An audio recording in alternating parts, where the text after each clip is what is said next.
Good evening, everyone, and welcome to the 7th Annual New Leadership Program Winter Benefit. My name is Matthew Hannafin, and I am the Deputy Director of Development at the Legal Aid Society.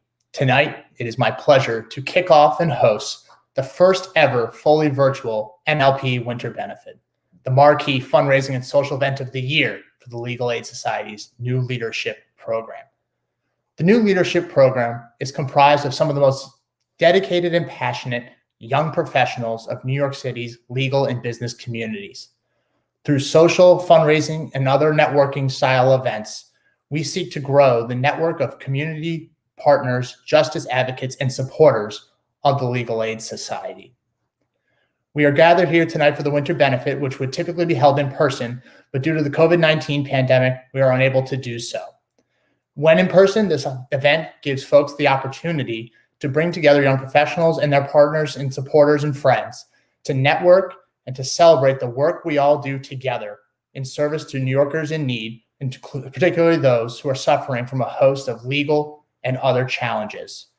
It is our pleasure to have the opportunity to bring you all here tonight and to gather together and share some updates on the great work that we are doing.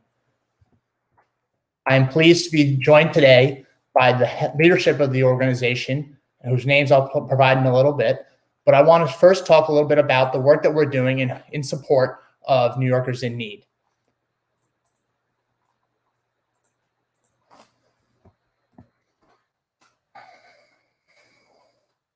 As I said, though we cannot gather together in person, it is critical that we find the opportunities to come together like this. Typically, this event would be in person at the Flatiron Room, a whiskey room in the Flatiron District of Manhattan. But these opportunities to come together virtually are now front and foremost for everything that we're doing and showcasing what we do across 5 boroughs of New York City.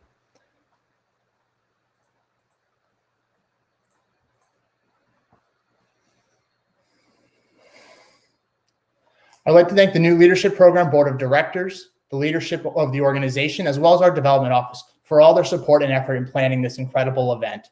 I'd also like to recognize our generous sponsors, whose support will enable us to continue our important work as legal responders, first responders for the various communities of New York City.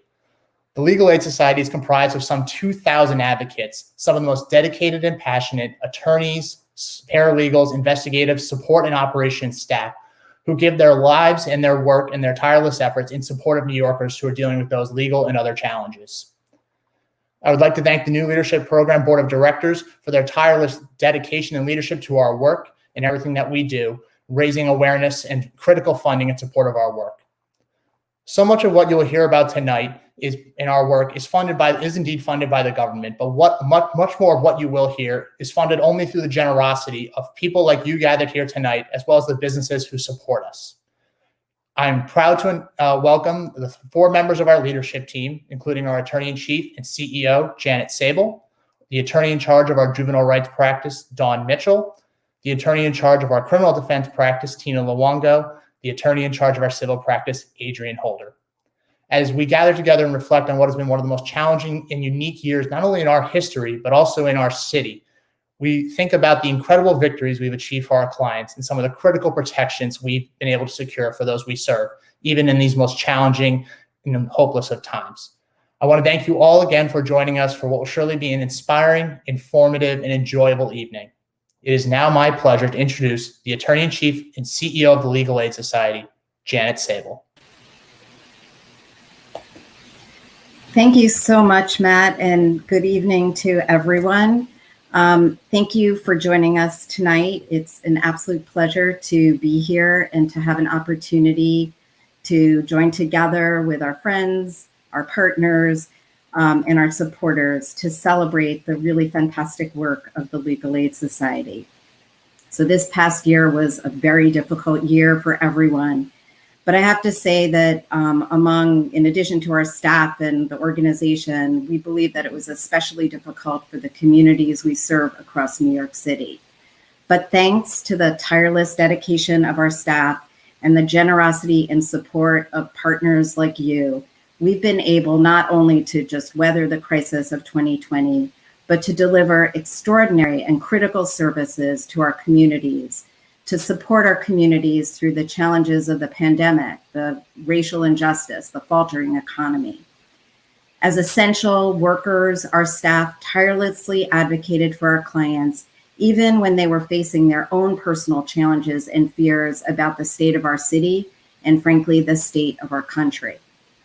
I would really like to thank the New Leadership Program Board, our generous sponsors, and our supporters, and all of you gathered here tonight for coming together to share in our mission and help us continue our very important work. We have accomplished so much together, but there is so much more to do, and we need your help to do it. So let me just say that we have the most brilliant and passionate leaders at Legal Aid who know how to get this work done. And I'm excited that you will get to hear from them all tonight. It's my absolute pleasure to introduce Dawn Mitchell, attorney in charge of our juvenile rights practice. Dawn? Thank you.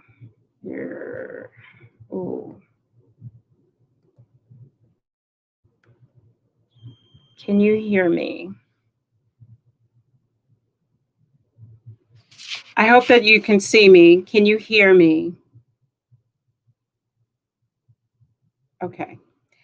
Good evening, and thank you, Janet. I apologize for any technical difficulties. It appears I'm not on screen. However, don't let that fool you. I am here present, live, excited about the opportunity to talk with you this evening. I want to thank you for joining us. My name is Dawn Mitchell, and I'm the attorney in charge of our juvenile rights practice. And I'm excited to share with you some of the amazing work our staff are doing every day on behalf of young people in New York City. It's been mentioned before that we are working in some challenging times. And in juvenile rights practice, just as in the civil and criminal defense practices, I see our work as nothing more than inspiring. For all the mention of the time dominated by the pandemic and racial injustice in the city and seemingly unending crisis, I have seen again, as I've always have, that when the Legal Aid Society comes together to serve the needs of the community, we do our best work. In our juvenile rights practice, we represent 90% of children in the New York City area who appear before the family court. And last year, we served our clients in over 48,000 appearances in just a year. It's a high volume practice, never ending work, but we are blessed to have some of the most dedicated staff and attorneys working tirelessly to defend the rights of young people. Our interdisciplinary teams work with clients suffering harms and injustices in their homes and in their communities, and at times in the very systems that are set up to assist them, like the education system. Just in the last year, one of the biggest challenges we encountered was the major concerns surrounding access to education for students on the wrong side of the digital divide during the COVID pandemic. Within days of the schools going remote, we called the Department of Education and the Administration for Children's Services, and we got them to prioritize the needs of these children first. We took it a step further and pushed to make sure our young clients with disabilities had access to resources that they could use to allow them to thrive in a remote learning environment. Each and every day, we are advocating for equitable access to education and other services of our clients, and to end the systemic practices that have limited their opportunities and brought harm to Black, Brown, and Indigenous communities we serve. Our work, however, goes far beyond education. It truly is when our young clients and their families are in need of answers and access to resources that our staff serve as trusted confidants and advocates. We are a team of just 300 attorneys, paralegals, investigators, and social workers working to respond to those 48,000 cases and appearances in court, as I mentioned. It's our calling. We are proud to be a lifeline to the city's youngest people. In the end, coupled with the tireless dedication of our staff, it is the support of our partners like you in communities, government, private businesses, and in the homes that we serve that make the work possible. We are working every day to take the next step in our fight to secure justice for young people, and many of whom run the risk of losing their voice in life's greatest moments. And that's when we stand up. So thanks to you, we can keep that work going. I thank you all for coming out tonight and showing your support. Again, I apologize for some technical difficulties that I'm having, but I would like you to stay connected to our show tonight. And again, thank you for coming. I'm going to turn it over to my colleague, Tina Luongo, so that she can share with you some updates on the work of our criminal defense practice. Tina? Hey, Dawn. Hi, everybody. I'm Tina Longo, and I'm the attorney in charge of the criminal defense practice. And I'm betting Dawn had on a fly outfit. So thanks very much for coming out. It is indeed a different time. If this were a year ago, we'd be in a room clinking glasses and sharing laughs. And here we are. And the reality of this divide, this technical divide, is one that has further created challenges for the clients in the criminal defense practice and what you hear tonight, all of our clients. I am proud to be a public defender that started my public defense career as a Manhattan public defender in the Legal Aid Society's Manhattan Trial Office, the premier public defender in this country. And I'm proud to now lead a very dedicated, experienced team of defenders that every single day, whether it's in a court or in a community, stand up and help face the challenges that face our clients. Long before COVID, the road to the criminal justice system is one that is not about criminality. It's not about somebody just merely waking up one day and thinking they'll commit a crime. It's about poverty. It's about the lack of resources. It's about systems of oppression, deep oppression that have been going on for years, and racist bias that is existing in those systems that bring people to us in the courts. We are proud to be the citywide provider of public defense. So every single day, our trial offices are there in court meeting our clients. But that's not enough. In order to really sort of address the systemic issues, you've got to meet clients long before they're involved. That's what the practice of the juvenile rights practice does. That's what you're going to hear from Adrian Holder later about our civil practice. We're in communities. And so are public defenders. We're in communities doing Know Your Rights for young people. We're in communities talking about how to navigate the challenges of over-policing and unfortunately police violence. And yes, we are in trial courts meeting our clients almost 24 hours a day to stand up in front of them at one of their darkest moments. But it's also not enough to say goodbye to our clients at the end of a case. Often we love success, and success for us means a case has been dismissed against our clients. But sometimes our clients are convicted and they go upstate to prison. And that is where we stay with them as well, because as a public defender in New York City, we are the only public defender that has an appellate and post-conviction unit. And part of that is to advocate for people to come home sooner. Do you know that right now there are over 10,000 people right now that are over the age of 60 in our state prisons? None of them present a risk. All of them, most of them, Black and brown people who just want to come home to their families. Our appeals unit and our Prisoners' Rights Project make sure to try to get them a means home. And when they come home, to meet home with the services they need. And so our parole revocation defense unit is on the front lines of ensuring that if somebody comes home, they don't go back into Rikers for a technical violation. And you might add, what is a technical violation?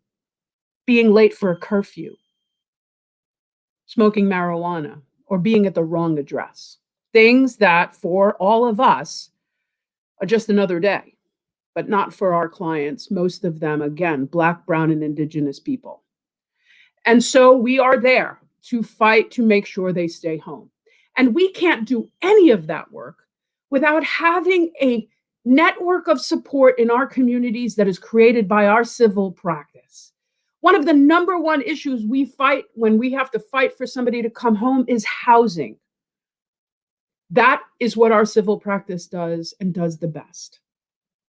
So as you're thinking tonight about how you can help in a moment of COVID, in a moment of racial injustice, in a moment where if we don't break cycles, we will just be doomed to repeat problems, support our programs. I'm going to say, I see the little green box on the screen that says text to pledge and has a phone number. And if we were in a room, I'd be asking you to take your cell phones out right now and text to pledge. And with that, I'm going to turn it over to somebody who has been doing this work and standing by our clients every single moment in that community, Adrienne Holda, the attorney in charge of our civil practice and my good friend. Thank you all for joining us tonight. Thank you, Tina. Thank you, Dawn. Thank you, Janet. I can't believe it was a year ago when we were all addressing each other. COVID has had its really warped sense of time for us and being able to track time. But I am so proud of the new leaders program, and I'm so very proud of my siblings, as I like to call them, that have presented to you tonight. The Legal Aid Society, we actually do, as an organization, we rise and we are able to really address a crisis. And I think that we've done a pretty decent job of doing that, all things considered, and giving how our hands have been tied with the pandemic. It's an honor to join you all tonight for this virtual event. And I wanted to just share and give you some updates on the incredible work of our staff and our attorneys do every single day in service to our city. Some of the things that you've heard from Dawn and Tina would not have been possible had we not all been able to come together and work together on this. And I just wanted to share with you during this wonderful winter benefit, which is this great opportunity to talk about this wonderful shared partnership that we have with the young attorneys and young professionals across the city, and whose enthusiasm consistently for justice and dedication to our clients and our mission makes all of our work so possible. And I really do appreciate your continued support. As my colleagues have mentioned, this certainly has been a challenging time, not only for the Legal Aid Society, but most importantly, for the individuals, families, and communities we serve. As I share with you some of the wonderful things that our staff and attorneys have accomplished in what has been one of the most challenging years in our history, I want to also speak a bit of who we are as an organization. And you all know this, but simply put, we are the oldest and the largest legal services organization, not only in New York City, but in the entire country. And we go beyond any one case to bring the relief to those that we serve. You know, I often have said, and some of you all know, I said that we're big and we're bad and we're everywhere. And that could not be more true than, especially, and more relevant than in this moment. We provide high volume direct legal services to individuals and families struggling with a host of issues. For example, we represent and advocate on behalf of our city's immigrant families and communities, ensuring their rights are protected and respected. We work with our city's young people and students to ensure that those with specialized education plans are able to access the services they need to get a proper education. We help low-income tenants fighting to preserve and expand safe and affordable housing, as well as constantly pushing the envelope to making housing a right for all people and to prevent homelessness. We help the elderly, people living with disabilities, people in need of protections from their employers or in need of subsistence benefits, victims and survivors of domestic violence, and people returning to their communities following incarceration, whether short, pretrial, or longer term returning from prisons. We're about the idea that we need to break down the barriers of systemic racism that keep a lot of our clients returning to their families and communities from being able to realize their potential and realize the opportunities that are out there. But our work doesn't stop there. We pride ourselves on being immersed in the communities we serve. We speak with our partners in the community, working to identify those systems that perpetuate poverty and racism and hold individuals back from finding self-sufficiency, safety, and stability in their lives. As a longtime New Yorker at this point, I see the impact of our work. I live in Central Harlem, and every day I have the opportunity and the privilege to walk and speak with my neighbors and people across the community and hear directly about the issues they're facing. It is through these conversations, through this unique lens, and others that my colleagues are having across New York City, that we develop our strategy to disrupt the trends that hold our neighborhoods, our communities back. And we do this through tireless advocacy, seeking changes to the law, and where possible to secure new and expanded protections for New Yorkers who have found themselves excluded from basic necessities. And I'm proud to say that we're really good at it. Going beyond any one case, the Legal Aid Society stands often at the front lines of advocacy efforts that seek to challenge existing and propose legislation that has the potential to harm those that we serve. In just this past year, when our communities were sitting at the epicenter of a global pandemic, it was our advocacy that kept people safe, that secured access to government relief programs for individuals and businesses, secured the release of immigrant New Yorkers from COVID-compromised detention facilities, and secured some of the strongest tenant protections in the nation, an eviction moratorium and foreclosure moratorium that were fearing eviction and displacement during this pandemic. We did that, the Legal Aid Society. It is work like this that our partners in community, local and state government, and private businesses wanting to have us involved in addressing these challenges facing our cities. Each and every day, our staff, our colleagues, stand beside New Yorkers in need, working with them to find relief. One such story I'd like to share is one I had the pleasure of being involved in, and one that I feel is a wonderful example of our work during this critical and challenging time. We had the opportunity to work with a woman diagnosed with an autoimmune issue, which attacked her muscular system and impacted her mobility. She was living in a family shelter with her 2 teenage children. Due to her condition, she was eligible for permanent housing placement, and we were working with her to secure that as quickly as possible. After working with her for months prior to the pandemic, we secured a housing voucher, and she was able to find an apartment. Unfortunately, her move-in date was scheduled to take place just when the COVID pandemic caused our city to close, so that the city would not process her move, and the landlord said that they would not hold the apartment open if the client couldn't immediately move into this long-awaited home. The situation was doubly tough to bear because the area she would move to was near her church family, a large community of support. In addition, it had a kitchen, something she had not had access to in the family shelter, a kitchen where she could prepare healthy and affordable meals to improve her particular health condition. Thanks to our advocacy, we were able to convince the city to relocate her to her own place during the height of the New York City pandemic. I had the opportunity to visit her because she agreed after she moved in to testify at a virtual state funding hearing to support our work. I delivered necessary portable broadband and computer equipment so she could participate in the hearing. Many weeks later, during the height of the pandemic, we had kind of established a bit of a friendly interaction. I had the privilege and opportunity to go back and visit her and to see how she was doing. It was inspiring, the transformation in her life, just because she had a place to call her own. She was now walking without support. I still get chills about this.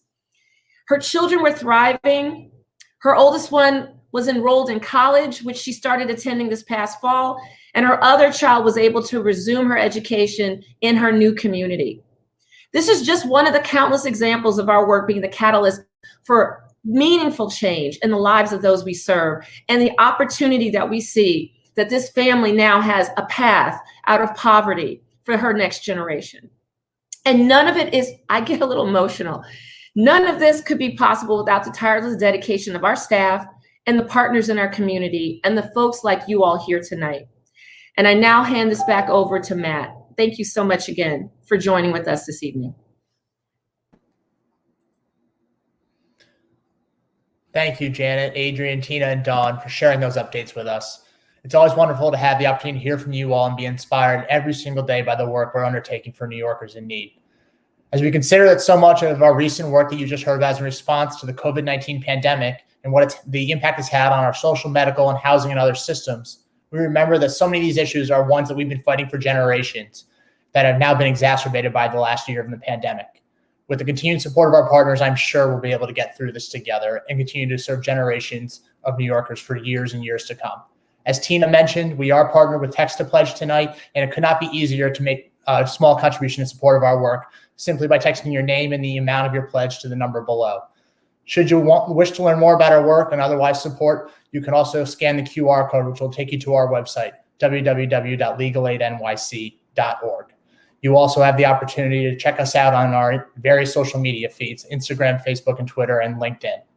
It is now my pleasure and honor to introduce our entertainment room tonight, who has performed at the Magic Castle and on national television and was recently featured in the New York Times, Alexander Boyce. Thanks so much, Matt. Welcome, everybody.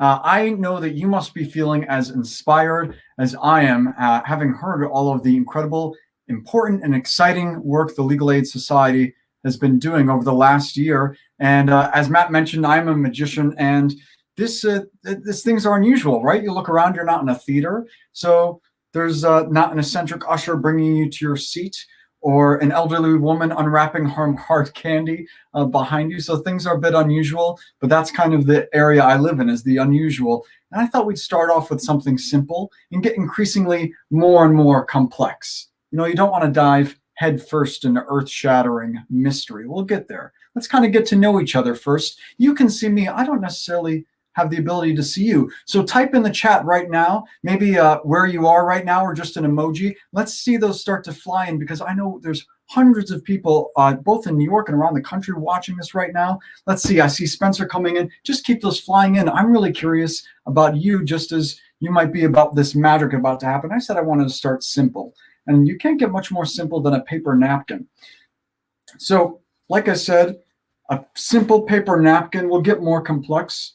But even the simple can become complex, like a seed into a great tree, or a sketch into a skyscraper, or a napkin into a, well, you see, I don't want to get ahead of myself. But you need something to make that change. I brought this lighter with me. Come in as close to your lens as possible. I'll bring this up right as close as I can. So watch the flame touch the napkin. You'll see it starts to burn a hole through the center of the napkin there. And as you're watching the flame, you might wonder, well, what is that? Is that a camera trick? But as I blow it out and you see the smoke rising here and the embers burning, it becomes increasingly more and more clear. I just burnt a hole through the center of the napkin. Now, I'll unfurl this, and I'll hold it here, right here, so it doesn't leave the four frames of your computer screen. It stays there. But watch closely as I twist my fingers. The napkin begins to fuse itself back together, particle by particle, the soot vanishing piece by piece until the napkin is completely restored, as if the hole was never there to begin with. Gone, gone, gone, completely restored right here at the tips of my fingers. And like I said, start simple, get more complex. So again, I want you to come close to your screen. So I'm going to pull up my sleeves here. I'll do this right here as close as I can. And watch. Simple napkin, complex is life.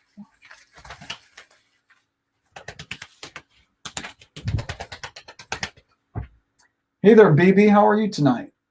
Yeah. What do you think? Should we do the rest of the show for them or no? We'll do the rest of the show. Okay. That's the beginning and end of her workday. Nicely done, BB. Thanks so much. Yeah, let's see some of those reactions in the comments. If you like something, that's the only way for me to find out. Thanks, Tina. Now, make sure you grab a deck of cards, because later on, whether you're on the live stream, you're watching on YouTube or Facebook, there's going to be a moment for you all to participate. So make sure you're going to want a deck of cards for that. And like I said, you got to know me a little bit. It's time to get to know some of you. Let's bring in somebody from our virtual audience, and that way we can get this started. Hey there, unmute yourself there. And is it Aisha? Aisha. Aisha, nice to meet you, Aisha. Nice to meet you. Where in the world are you today? I'm in New York City in the Upper West Side. And on the Upper West Side. I'm in Brooklyn. I'll wave across the river. I'll wave. You can wave back. That's very nice. Aisha, thank you. I have a question for you. It's a simple question, but a question you are the only person that can answer. Aisha, it's black or red. I want you to go through your options, consider whether you'd like black or red, and make up your mind. Let us know, Aisha, black or red. Do you want me to say right now? Yeah, so everybody watching, we want everyone Legal Aid Society watching tonight to find out whether it's black or red from Aisha. Black. Black, Aisha. Black's from Aisha. And that leads us to our next audience member. Let's bring somebody else in so we can find out. Hey there, is it Kat? Yes. Hi, Kat. Nice to Hi. meet you. Are you in New York as well? I'm in Reading, Connecticut, in Fairfield. All the way in Reading, Connecticut. All the way in Connecticut, folks. Kat, thanks for being here tonight, making the long journey here. Kat, we just found out from Aisha that it's a black card. Now, black cards can be clubs or spades. They can be clubs or spades for everybody watching. Kat, weigh your options. Again, it's a binary choice. But as you're watching this, you can see how each decision affects the next decision. Aisha, black card. Kat, it's up to you. Clubs or spades? Go through your options and make up your mind. Let us know. Thinking clubs. Thinking clubs. You sound a little trepidatious. Do you want to stick to clubs or change your mind? No, I'm sticking with it. Sticking with it, Kat. Clubs. Let's bring in somebody else to make up their mind off of that. We have Emily. Hey, Emily. Hi, how are you? Hi, Emily. We have someone from New York. We have someone from Connecticut. Emily, where are you? I'm also in New York. Sorry. A bummer. But Emily, I won't hold it against you. In New York. Thanks for joining us tonight, Emily. Emily, it's up to you. Are you coming to us from sort of old warehouse? I love the exposed brick. I think we all got pretty excited about that. Thank you. It's actually a new apartment. Very excited. Congratulations. Okay. New apartment. As an exciting as a decision as that was, this more exciting. Emily, the decision you're going to make now, which is that we found out that first it's a black card, and then Kat said a spade, and now it's up to you. I'm watching her. Yeah, she's not letting me get away with that. She said clubs. Yeah, Kat's like, no way. Well, I remembered I was tentative, but then I stuck on it. So that's right. I want to see how far I could push Kat, and I can only push so far. Clubs. So it's up to you, Emily. Is it a high club, do you think? Like maybe 6, 7 and above, or a low club, like 6, 7 and under? I'm going to go high. High club from Emily. See, again, each decision affects the next one. Let's bring in our final person to make this decision here with Patrick. Hello. Hey, Patrick. And same question for you. Where are you today? I am also in New York City. Who'd have thought? New York City. You know what? It makes sense. I like New York City. I live in New York City. Thank you for being here from New York City, Patrick. Patrick, you found out finally now it's a high club. Again, that's like maybe 6 or 7, and definitely like 6, 7, 8, 9, 10, Jack, Queen, King of clubs. So 6, 7, 8, 9, 10, Jack, Queen, King, maybe 5 if you count that as high. Depends on your game. So Patrick, weigh all your options. It can be random. It can be a lucky number. That's all up to you. But a high club based on the previous decisions. Let us know when you've made up your mind. All right. I think I've made up my mind. Should I share it? Yeah, for the first time, tell everybody here on the Legal Aid Society night, what is your decision? It's going to be a jack. The jack of clubs in the end. The jack of clubs. Mm-hmm. Now, I thought we would leave this to chance. Each one of you making these random decisions. I asked you, though I gave you the option, Patrick, if you wanted to be random or something that was a favorite. Was that a random or a favorite decision? That's a favorite. I always loved the name Jack. Patrick's a fan of jacks. Okay. Any of you watching that are jacks? Got a little boost of excitement there. So, in the end, jack of clubs. Now, these decisions were left to chance. It wasn't the only thing I left to chance today, though. As I was practicing for this, I love sleight of hand. And as I was practicing for this today, I did one of my practice rituals, which what I do is, Emily, I turn off all the lights and I practice my sleight of hand and shuffling with the cards, but with all the lights off. So I can't see anything. I find it really difficult, and it's a good practice ritual, good challenge. And the other day I was doing that. It came time for the show. I took the cards out of the box, spread through, and one card was facing the opposite direction. And it kind of got me thinking. So before the show today, when I was doing that practice ritual, I purposefully took a card out with all the lights off, and I put it back in the wrong way. See, it wasn't the only thing I left to chance today. And first, we found out it was a black card. And not only a black card, but a club. And, oh my gosh, not only that, a high club. And finally, out of all of the cards, Patrick decided it was exactly that, the jack of clubs. Wow. Incredible. Come on, Patrick. My only question for all of you is, how did you do that? Magic.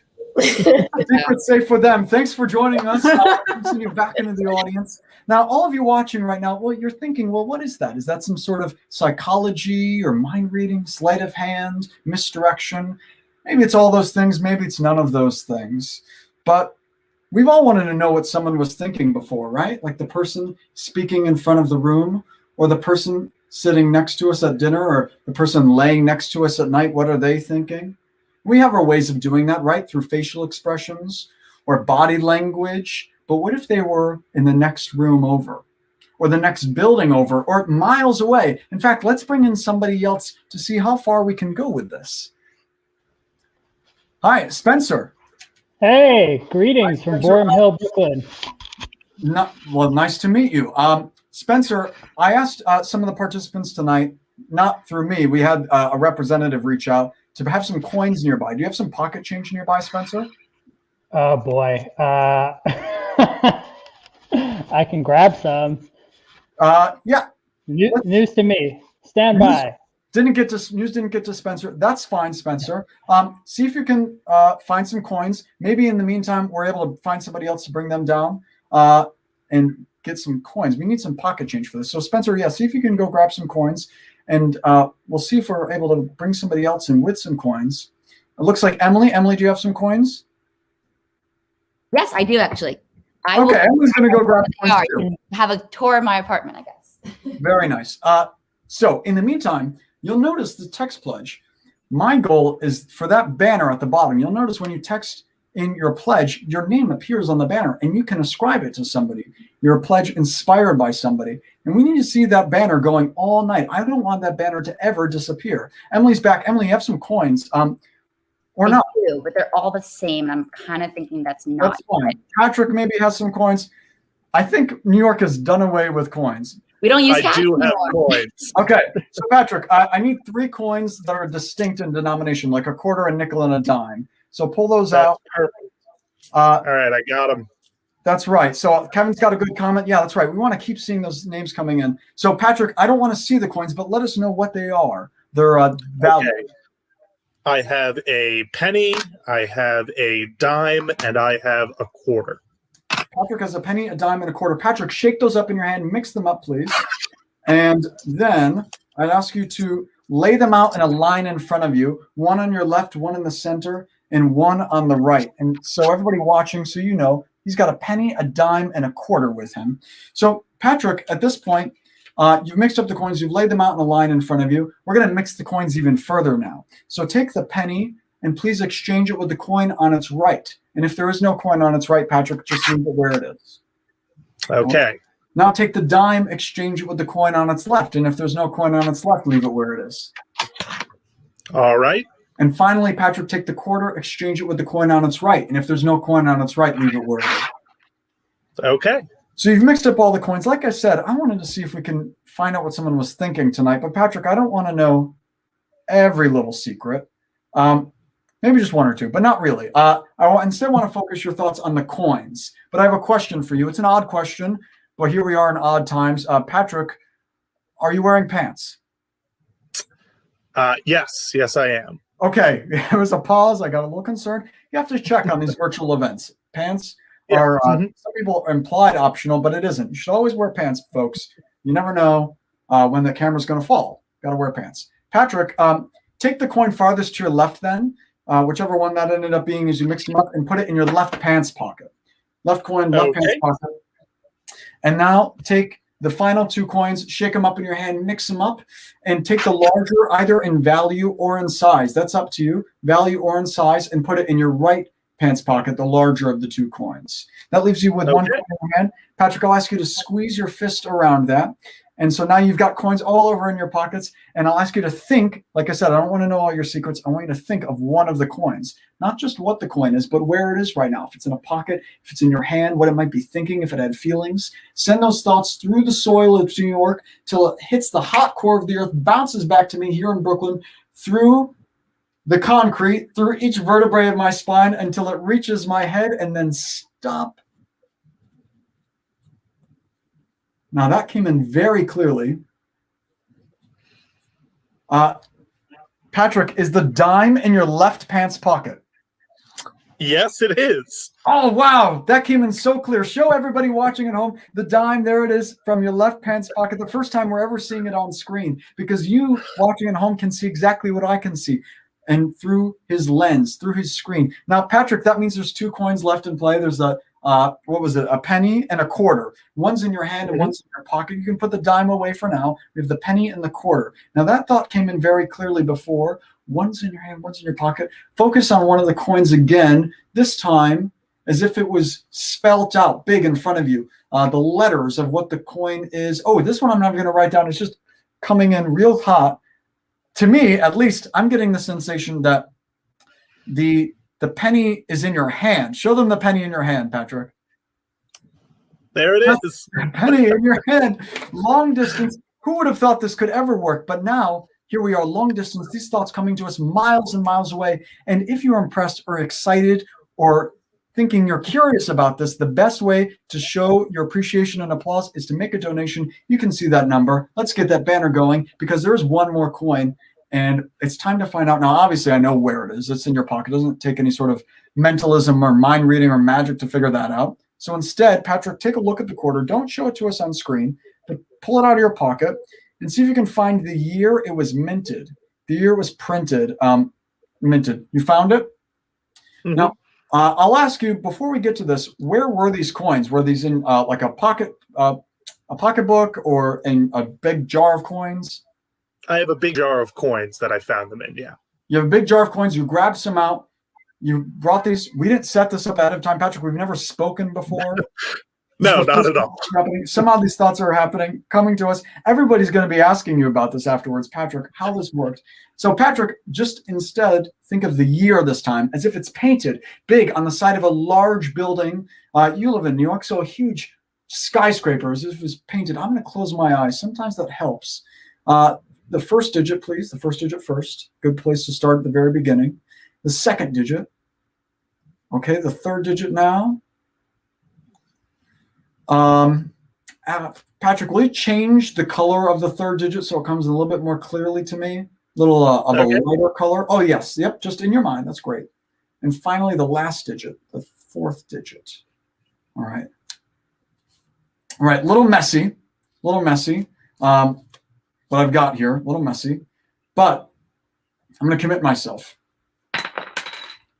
Patrick, for the first time out loud, what's the year you're thinking of? It's the year 2000. What's that? 2000. Thank you for sending that thought so clearly. That's exactly what I received here in Brooklyn. 2000, long distance. I don't even know if we could see it. It's so tiny on that quarter, but you sent that thought. You know, in the comments, give Patrick a round of applause for making that happen. It only works because he sends it as well as it gets here. So thanks again, Patrick. We're going to send you back into the audience now. That was amazing and fun. And if I were you watching this, I would just be thinking to myself, well, clearly, Alex got together with all these people before the show and set that up. And even though that wasn't the case, that might be your line of thinking. So let's bring in somebody that hasn't had the opportunity to play yet. Maybe, there we go. Spencer's back. Spencer, see, it all worked out. Unmute yourself, Spencer. Don't worry. Good to be here. You don't need coins now. But Spencer, one of us needs to blindfold themselves for this next piece. Is that going to be you or me? Don't worry, Spencer. You're ready to go. I'll take care of it, I think. I got you. For ease. Now I'm going to bring in this close-up camera. That way you can see my eyes and the cards at the same time. We're going to do this. Take these out. So Spencer, blindfolded now, here for the Legal Aid Society. Now's a really good time to get those donations coming in because I can't see the banner anymore. You'll pass surreptitiously. All the better. So Spencer, the cards in my hand, I should have looked first. Are they face up or are they face down? They're face up. They're face up. I'm going to turn them face down and deal them into a single pile here on the table, one at a time, like this, just into a pile here. And Spencer, at any point, say stop. All right, stop. Now, you can never tell if there's a delay or not, especially virtually. So I want to be 100% sure. Do you want the card that I just put on the table, this one, the card that was in my hand, or the very next card? The card that's on the table. The cards that'd be this one I'm waving around. Is that right?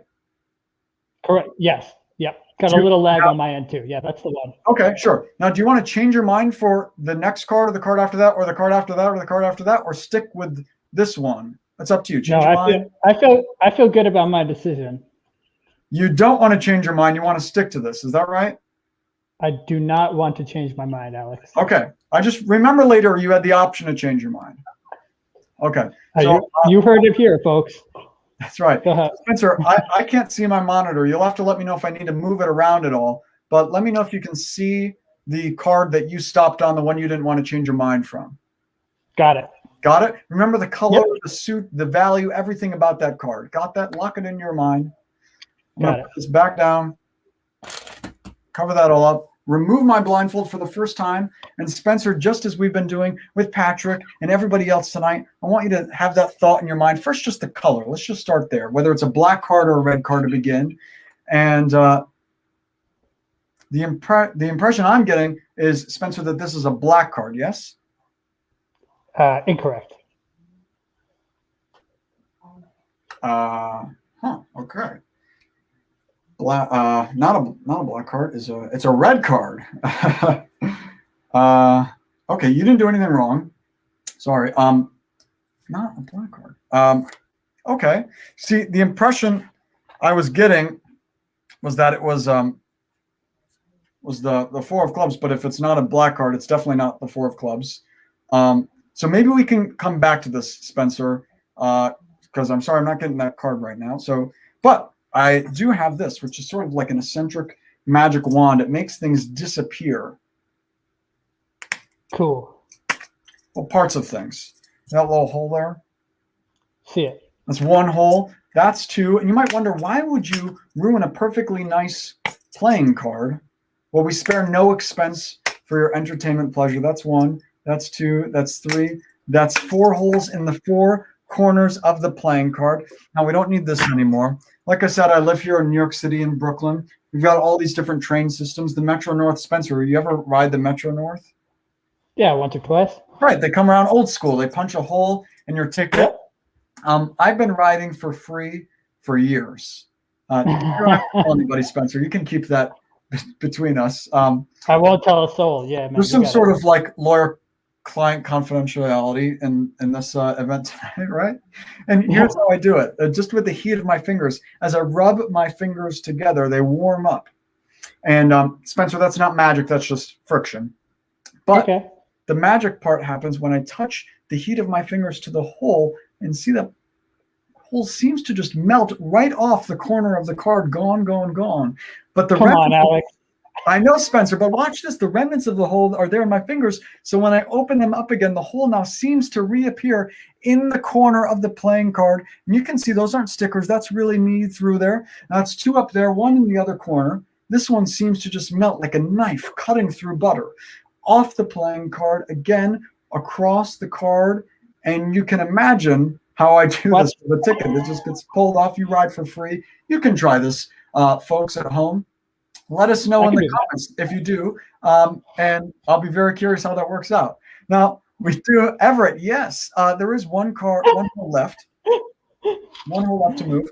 Watch this one. This one peels off just as quickly as the other ones, but this time I leave it floating in air right there, just floating, sitting in air right there. Now the hole sits in air. The card, you'll notice the moment it touches the hole, that's when it happens. Watch as it touches the hole. That's when the hole reappears in the corner. I know, Spencer. So there's 1, 2, 3, 4 holes in the corner of the playing card. 1, 2, 3, 4. But that's not how this got started.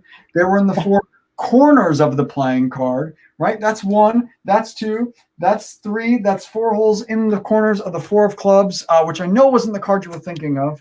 But maybe, like I said, maybe we'll come back to that. So just keep that in your mind. If you have a deck of cards nearby, pull out the card you're thinking of. Maybe we'll come back to that. So thanks again, Spencer. We're going to send you back into the audience. And now is time for everybody watching. I mentioned you want a deck of cards. Now's the time for that.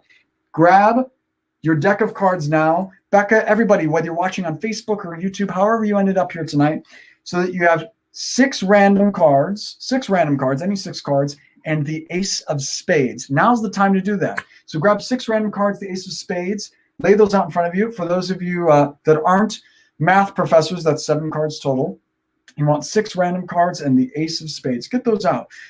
So as I've traveled the world performing magic for company events and fundraisers and client events and doing all kinds of home parties and business ventures, people ask me questions. And I love the questions. Often it's if I can teach them a trick. And it's kind of a hard question to answer because, well, all the things you've seen me perform tonight aren't the kind of things I can just teach in an evening. They take years of study. But I do love magic, and I thought, so instead of teaching you a trick, maybe you could become magicians without even learning magic. And the only way to do that is to get these cards out in front of you. So get these laid out. Aisha, do you have some cards with you today? Yeah, sounds like it. Yes, I do. Oh, great. So you'll be able to follow along too. Everybody watching, you're going to want to follow along. And here is how we're going to get started. Get those 6 random cards first, mix them up in your hand, get started with that, and turn them face down. And now add the Ace of Spades. Tonight, that's our magic card, the Ace of Spades. So add that to the bottom of the pile, which means if you turn everything face up, you'll be looking at the Ace of Spades, but keep it face down for now. We're going to start it like this. Spread through the cards in your hand and pull a card out of the center. Whether it's the exact center or not is up to you. Just one card out of the middle. Not the magic card, not the Ace of Spades, but turn it face up, whatever random card you just pulled out. Again, any random card will do. And now put it back, but this time, put it back in the exact center, which is to say there's 3 cards above and 3 cards below that face-up card you just randomly selected. Now square everything up in your hand into a neat little packet and cut the cards to take a pile from the top and move it to the bottom. Now, you can cut a little, you can cut 2, 3 cards, you can cut a lot, you can cut 4, 5, 6 cards. That's up to you how much you cut. But go ahead, cut the cards. Now, if you're a bit of an eccentric person, the kind of person that when people meet you, they go, wow, that's a real character. You should cut the cards twice. I cut them twice. You know yourself. Cut them once, cut them twice. It's up to you. But again, a little or a lot. Either way, we're all going to do the same thing, whether you've cut them once, whether you've cut them twice. Spread through the cards in your hand and notice where that face-up card is. Some of us, it'll be way near the top. Some of us down towards the bottom, in the middle. We've all mixed our cards differently. But we're all going to do the same thing now, which is take everything above the face-up card, everything above it, and put it on the bottom of the pile. So take everything above it and move it to the bottom. Square it up, and that brings this face-up card right to the top, this card you randomly chose.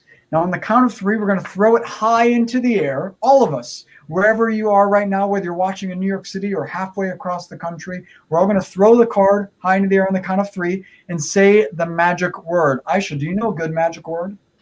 Abracadabra. A classic from Aisha. A classic. It's a good magic word. It's not tonight's magic word. Tonight's magic word is legal aid. So we're going to throw the card in the air on the count of 3, say the magic word legal aid. Ready? 1, 2, 3, legal aid. Legal aid. That's great. And we have people doing this all over the world right now, following along with us. So take the next card, the top card, make sure it's one card only, and put it on the very bottom of the pile. And you'll notice Rebecca and Spencer and Tina, everybody watching right now, that's brought a new card to the top, which means it's time again. Take the top card, make sure it's one card. On the count of 3, you know what to do now. You're a pro. Ready? 1, 2, 3, legal aid. Legal aid. Aisha, you're the only one I can hear, so I'm going to be a little critical. The first one was great. The second one, a little weak. You're probably wrong, Aisha. Take the new top card, make sure it's one card only, and put it on the bottom of your pile. Spread through your cards now. You should have 5 cards.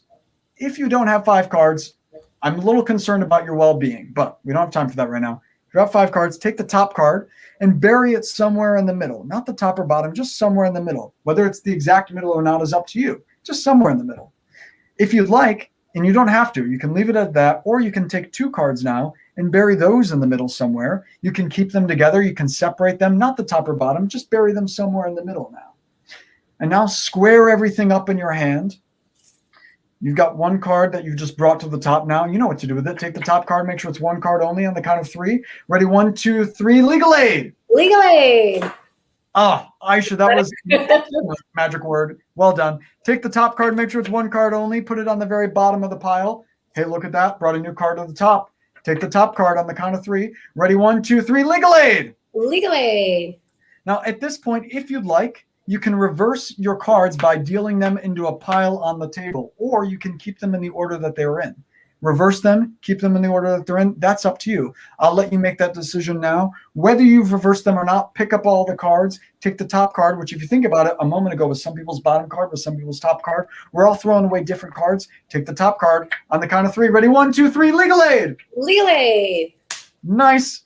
Take the final top card, make sure it's one card only, put it on the bottom, which brings one more card to the top. Take the top card for the final time. We're going to take the top card, throw it high into the air on the count of 3. Ready, 1, 2, 3, legal aid. Legal aid. Now, don't move, don't move, don't move. Each one of us watching right now are in our homes. We're watching this. We're on a computer screen. We took out random cards. We mixed them up in our hand. We mixed up the cards. We took a card out of the middle. We turned it face up. We threw it high into the air. You randomly selected it. We mixed our cards further. Some of us cut a lot. Some of us cut a little. Some of us mixed the cards once. Some of us mixed it twice. We've all mixed up the cards different ways. Some of us put cards in the exact middle. Some of us were rebels. We put cards all over in the middle. Some of us separated 2 cards in the middle. Some of us put 2 cards exactly in the middle. Some of us reversed the cards. Some of us didn't reverse the cards. We've all done different things, but we've all ended up with a single card in our hand. There was one magic word tonight. It was legal aid. There was one magic card. It was the Ace of Spades. Now's the time. Take a look in your hand. Let's see it. There's the Ace of Spades, and show us in the comments. Write LI in the comments. That was our magic word. Our LA, legal aid.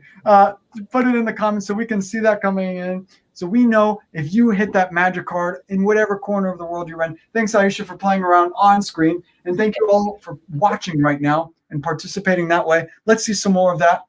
And as we start to wrap up, you have a short amount of time to get your donations in. You can keep donating, but there's only a short window to get the donations in for your name to appear on screen, just like Jordan G. And we really need to see that right now. You're inspired. You're feeling inspired by what we just heard from Tina and all of the others that just spoke. Now is the time to show them that you're supporting legal aid and having fun tonight and enjoying this great experience that they've planned and put together for all of you. But before we go, I have one more thing I want to share with you, which is some manufactured spontaneity. Kevin said that was wild. It was wild, Kevin. We have people from all over that somehow magic happened in their own hands. So like I said, some manufactured spontaneity to get us finished off. Adrian got it, LA. So here we go. Top 30, New York Times top 30 travel destinations, places that it's safe to go when it's safe to do so. They recommend you go to. I pulled these from an article. They're all numbered. I listed them here in this little booklet. And I thought the most spontaneous trip you could ever take is one that you randomly selected to a magic event. So let's bring in somebody. I'm going to clue them in a bit on how we're doing this here. We're going to bring Matt. Matt, thank you again for hosting this and putting this all together tonight. Matt, you heard what I just explained. Now, some of these places are exotic tropical places. Some of them are more of like an Americana hometown feel. Mm-hmm. But I have 2 in mind. Let's do, Matt, yours between 1 and 15. I'm thinking of a number, and specifically for you. And I want you to see if you can see it in my eyes. Specifically this one. And Matt, see if you can see that number. Mm-hmm. Okay. By the way, that's not creepy at all. That's just not. So Matt, you've got that number between 1 and 15 for the first time out loud. What's the number that you're thinking of? 2. That was exactly the one in my 2. So take a look at this. 1 is Paris, France, but you said 2 tonight, yes? That's correct. And 2 is Venice, Italy. Venice, Italy. I thought it'd be a nice place to go. Look, there's 3 Dubai, 4 Bora Bora, 5 Edinburgh, 6 Jaipur, 7 Havana, 8 Japan, 8 Tokyo, 9 Banff. But tonight it was 2. It was Venice. Have you ever been to Venice before? I have not. Me either. I always thought it would be a nice place to go. Now, if you do go, it would certainly be the most spontaneous thing you've ever done before, seeing that you just seemingly randomly selected it in their magic event, the number in my eye. So if you do go, will you send me a postcard? Of course. Okay, thanks, Matt. Let's bring in somebody else so that we can have our final number here. Hey, Rebecca. Hi. Hey there, Rebecca. Where in the world are you tonight? Are you in New York, maybe? I'm actually in New Jersey, but normally I am in New York. All the way from New Jersey, across the river. Becca, same idea, but your number is different. Your number between 16 and 30 for you, Becca. Okay, so ready? This eye is 16 and 30. Ready? Watch. Becca, everybody watching is going to see a different number. What number did you see in my eye? I'm going to go with 23. 23. 23 is interesting. That wasn't the number I had in mind. I'm curious. Let's see. 23. So 17, Hong Kong, 18, Barbados, 19, Amsterdam, 20, Santiago, 21, Cairo, 22, Copenhagen. You said 23, yes? Mm-hmm. And 23 is Allentown, Pennsylvania. Ooh. You seem thrilled. Yeah. I mean, it could have. I mean, 25, Hawaii. Allentown. Well, have you been to Allentown before? No, I don't think so. Hey, it'll be a less expensive trip than Matt's trip to Venice. So enjoy that. I don't know if they would have postcards in Allentown, but if they do, Becca, please send me a postcard.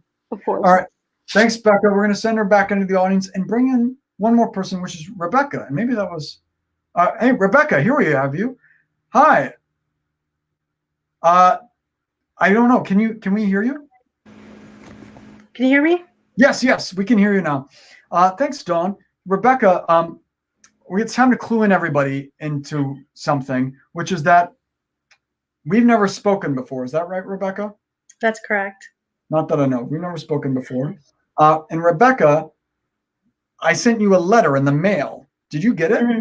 I do, yeah. Oh, show it up. Take the envelope. Show it up to everybody watching. There's an envelope. I mailed this to you, and I wrote on the back, said, "Do not open." Did you open it? I did not. Okay, thank you, because now's the time to open it. So you can open it up now. You'll peel it open. I'll tell you what this is. I wrote a letter, but I wrote it in the middle of the night, about a week ago, and I don't really remember it was in the middle of the night. I've forgotten a lot of it. Rebecca, what I'll ask you to do is open up the letter. And that you received. And when did you receive the letter, Rebecca?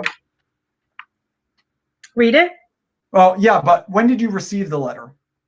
Oh, 2 days ago or 3 days ago? 2 or 3 days ago. You've had this in your possession this whole time, well before the event started. And like I said, now's the time to read it. So please read it out loud, nice and loud, so everybody watching at the Legal Aid Society can hear it. Because I just want to jog my memory as to what the letter said. Sure. Dear Rebecca, I'm hoping that you resisted all temptation and left this letter sealed and untampered with since receiving it, which I did. If you began reading the letter before your event, please stop reading now and replace it in the envelope. I'm writing this at 3:45 a.m. on February 4th, 6 days before we'll meet virtually for the Legal Aid Society. That really was the middle of the night. Yeah, middle of the night. Go ahead, keep going. I have just woken from a very vivid dream. In the it dream, was very vivid, Rebecca. It's coming to me slowly now. Keep going. Yeah. In the dream, I clearly saw the virtual gathering and all the guests. I am aware that it has been a great event. It seems that one person is much more thrilled with their vacation destination than another. Okay, that seems pretty true. Pretty accurate so far. Okay, let's hear some more, Rebecca. Though the image is fuzzy, I keep having flashes in my mind of a Mediterranean city. There is water everywhere. The people are speaking Italian. Okay, Matt, that could be so good. Water, yeah. Okay, let's hear some more, Rebecca. The other image is coming in very clearly. It's absolutely Allentown, Pennsylvania. Absolutely Allentown, Pennsylvania. Becca, now you have to go. It's been destined. Let's hear some more, Rebecca. Finish it off. I hope my dream image makes sense that day. Please keep this letter as a souvenir of the event, and I thank you all for your tremendous round of applause. Best, Alexander Boyce. Thank you all so much for joining us at the Legal Aid Society. I really appreciate it. And thanks, Rebecca. You're welcome. Oh, you know what? It's coming to me, right? I think I just forgot about this. There's a PS. There is a PS. Read the PS. This is good. I forgot about that. Yeah. Read the PS, Rebecca. P.S. I also have a feeling that one person has chosen a card and I simply cannot read their mind to reveal it. Having now awoken, the fog of the dream is lifted, and I'm pretty sure that the card they chose is the 9 of Diamonds. The 9 of Diamonds, exactly. I knew it. I had so much faith. Thanks Bravo, so man. much. Thank you. Thank you, Spencer. Thank you, Rebecca, for reading that Thank off. you. The letter is yours to keep. And Spencer, he changed his mind, and then he stuck to it, and he said stop. It was great. So thanks again. I'm going to hand it back over to Matt, but I do want to see a few more donations come in and across the banner here. And again, show us your love and support in the comments there. Thank you, Jonathan. Thanks, Rebecca, and everybody else for making this happen tonight. Thanks so much. Thank you. Thank you, Alex, for that amazing display and for everyone who was able to join tonight's program. I want to thank again our leadership for their inspiring remarks, as well as our new leadership board and our development office for their support on this event. Though our program has come to an end, you can still read more about our work by visiting our website, as I said, at legalaidnyc.org, and checking us out on social media on Twitter, Facebook, Instagram, and LinkedIn. On behalf of the Legal Aid Society, all those we serve, and our community of 2,000 advocates for justice, thank you all. Stay safe and have a good night.